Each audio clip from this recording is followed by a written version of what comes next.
Good morning, everyone. Today we're reading through Deuteronomy 32, 33, 34, and Psalm 91.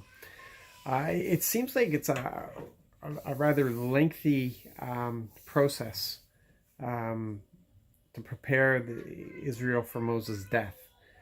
And regardless of whether you think it's fair or not that Moses doesn't go into the promised land, um,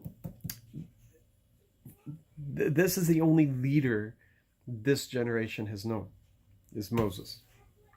They've grown up under Moses.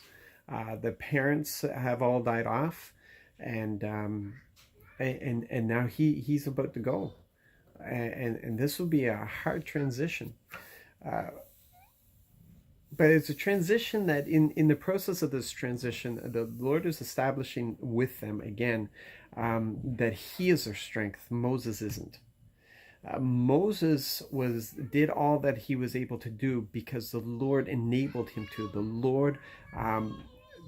Lord anointed him for that, but it was only because of the power of the Lord that Moses was able to do that.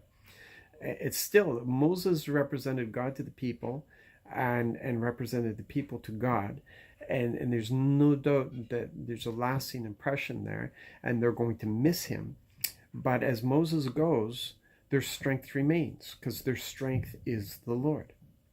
It didn't matter what leader was going to come in. It's good that Joshua's coming in because Joshua is familiar with everybody, and everybody knows Joshua. But regardless of what leader the Lord had chosen, He would anoint them. He would enable them. They're not doing it in their own strength. It's not by the wisdom. It's by the anointing of the Lord. This is important to remember in all transitions because our strength is not found in our program. Our strength is not found in our building. Our strength is not found in our leadership. Our strength is not found in any of these things. Our strength is found in the Lord, and the Lord doesn't leave us. So in transition, we need to look to the Lord. In transition, we need to recognize who our strength is. In our transition, this is really important for us to make sure this is established. It should always be established, but sometimes we get familiar. Sometimes we start relying on what is familiar to us, and so we forget who the real strength is, who the real source is.